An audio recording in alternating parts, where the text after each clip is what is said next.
Friday, December 24th, 2021, Maneco 64, home of alternative economics and contrarian views.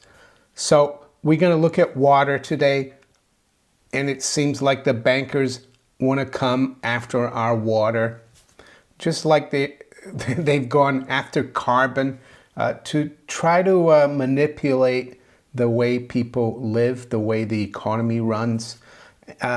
But before we go into the story, it's a story that's come out on Zero Hedge. Just want to give you a little bit of background on the futures market, because this is a futures contract.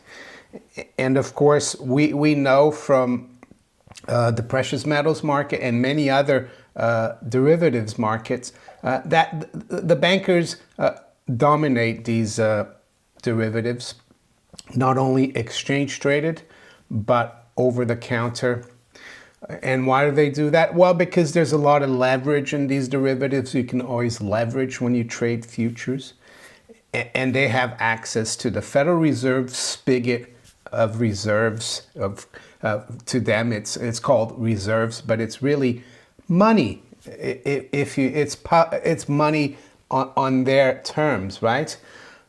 So when I started out in the futures market, working for a firm called GNI Intercommodities, it was at the time the biggest futures and options broker in London. It was a UK-based company. Of course, there were other bigger firms from abroad that were probably bigger than GNI, but it was the biggest UK domestic firm. Yes, it was called Intercommodities, but the bulk of our business was financial futures. But the point I'm trying to make here is that at that time, there were a lot of different exchanges, and they were all owned by the members of the exchange. Even I could have gone and bought a seat on the Life Exchange, which was the London International Financial Futures Exchange. You could have gone on the CBOT and bought a seat. You could have gone on the MATIF, which is the French exchange, bought a seat. So yes, it wasn't controlled by big investors or the banks, but eventually the move of the exchanges was to go public. And unfortunately now the major futures exchanges, the CME, and they've swallowed up a lot of other big exchanges like the CBOT, the COMEX, the NYMEX. And I think that's a bad thing. I think the bankers want to control water, and I think that's wrong. They already control the carbon trading, which is affecting the energy market massively. I made a video about that back in September. I'm going to put it up in the cards in the description so you can see how they do that. It's called Carbon Neutrality Will Mean a Cold and Miserable Winter for Europeans. So this was back in September already. I was saying that there is going to be a crisis, energy crisis, and we do have a crisis now. And how one of the big reasons for that is that they want to move us from fossil fuels. So they're making the carbon emissions really expensive, and the bankers can control that. And now it seems like they want to control water, which is very serious in my opinion. And before I go into this article, just wanted to show you here, this is from CNN Business, but for some reason, when you Google biggest shareholders in the company, CNN seems to come up all the time. But be as it may, as you can see here, the top 10 owners of the CME group are Capital Research Management, Vanguard Group, BlackRock, and we've got JP Morgan there in the top 10 as well. I think that it's very nefarious. And what I'm trying to say here, if these exchanges had remained owned by the members of the exchange, and what did buying a seat, let's say, on the CBOT or on the COMEX entitle you to? Well, you could go out there as a member of the exchange and go in the pit and trade contracts, or you could lease your seats to traders or to a firm, so you could make an income from that seat. That's how it used to work. But now it's totally controlled by the big banks, by BlackRock, the people trying to bring in their own way of doing things, a monopolistic way, and I think that's really bad.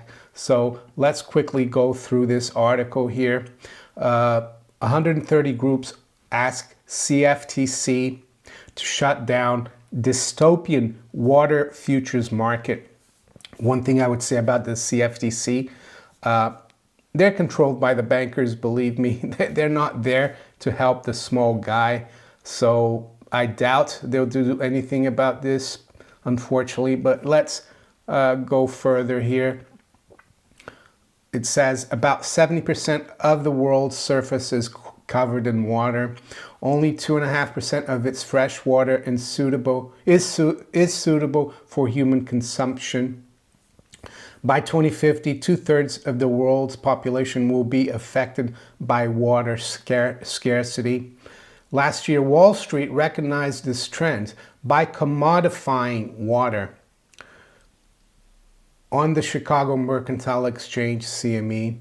Now more than 100 organizations have demanded that the Commodity Futures Trading Commission shut down water trading.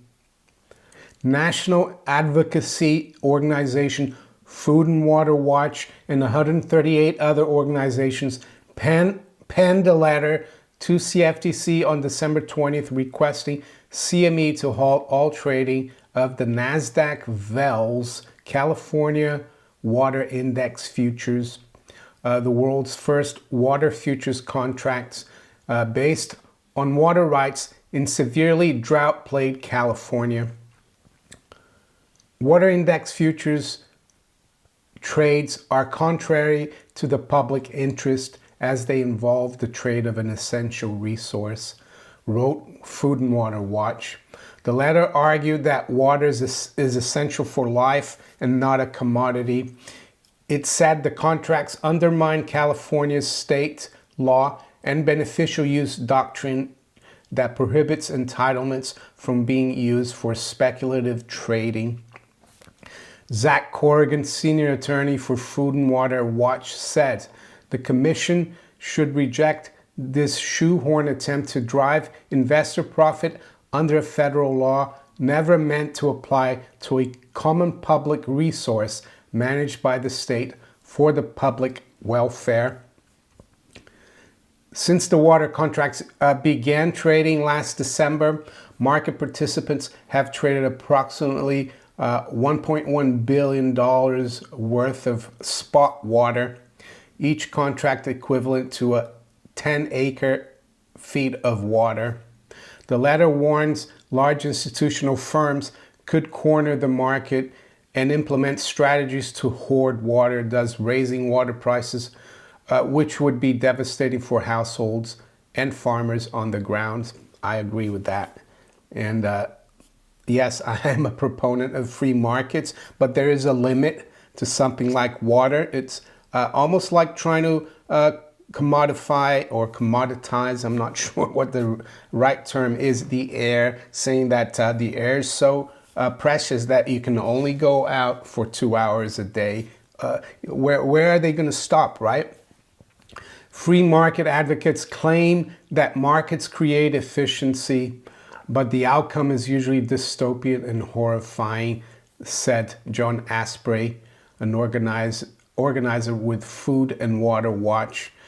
Yes, and I would add that in a market where you have fiat currency that can be conjured up out of thin air like they've been doing for 50 years, I think it's very dangerous. And I don't think this kind of water futures would have ever had any chance of existing if we were under a sound money system. Therefore, the commodification of water seems like a good idea, as it could benefit businesses that need to hedge their bets. Still, the futures market is open to manipulation by big banks. This is zero hedge. I agree with them 100%.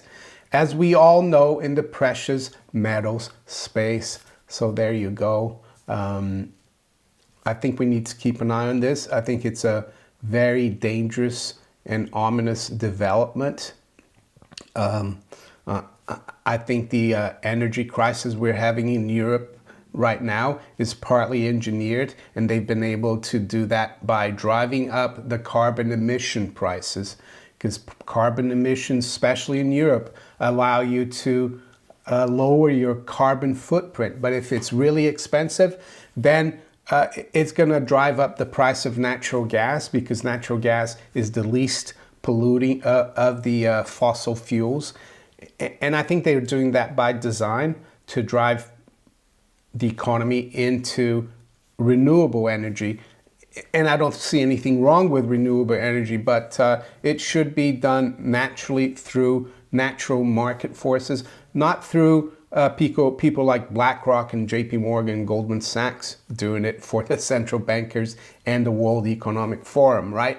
So, yes, it's Christmas Eve. I noticed that today the futures markets are all shut. And why are they shut today? Because usually on Christmas Eve, we have like a half day. Well, apparently the reason is because as Christmas is on a Saturday this year, they're gonna shut the markets the day before because it's a Friday. I don't know how that makes sense, but I guess some people want to skive. Billy and I don't skive. We continue to work. Yes, our schedule for this Christmas weekend is going to be the same.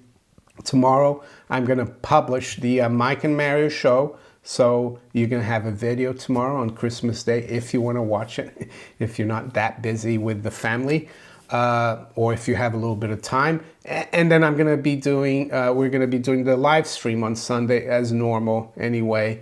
But I found a page. I've known of this page for a while because the page I use to look at the markets in the morning, they're not quoting any of the futures, and they're not quoting spot gold either. So I'm going to put a link to this page. It's called netdania.com, and it's showing me the foreign exchange market. And believe it or not, I'm not surprised because I've known this for decades. Gold and silver are traded as foreign exchange. So I can tell you right now, and it's 8:45 a.m. London time, we're going to go through the major currencies here as we usually do. So the stock market is closed. But the euro, for example, is at 113.88. That's up 0.15%. Sterling is at 134.09. That's pretty much unchanged. The dollar is down against the yen slightly at 114.38. The dollar is down slightly versus the Canadian dollar, 128.25. The Aussie dollar is up slightly, about 0.1% versus a dollar at 0.72375.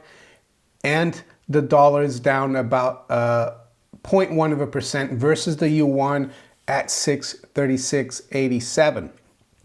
So now gold. Where's gold this morning? We closed yesterday late in the day. The post official COMEX close was around 1808.50, and silver closed around 2287. Right now, spot gold is 1810 bid at 1811 offered. It's up about 0.1% or up about $2. The high's been 1812 spot gold. Silver is up about 10 cents this morning. It's trading 22.88 bid at 91, but compared to yesterday's close, I think it's unchanged. I don't know where they got their the close from yesterday from. But yes, we are seeing the markets trade. We've also got Brent crude here down about 0.2% at 76.59. So before I sign off, I wish you all a Merry Christmas. We're going to be spending time with friends and family. That will be nice. And yes, I wish you also a Happy New Year, even though I'll probably say that again next week. And what did I ask Santa Claus for this year? If I could, I guess we're not children anymore, of course, but what would I wish Santa Claus to bring this year? Well, maybe some sanity to a mad and deluded world, I would say. And you probably know what I mean when I say that. So there you go. If you enjoyed this video, make sure you hit the like button. Please share it far and wide. Think about subscribing to my channel if you haven't yet. And you can also follow me on Rumble, Twitter, Facebook, and all these other platforms below here. I wish you all a great day again. Take care. Bye.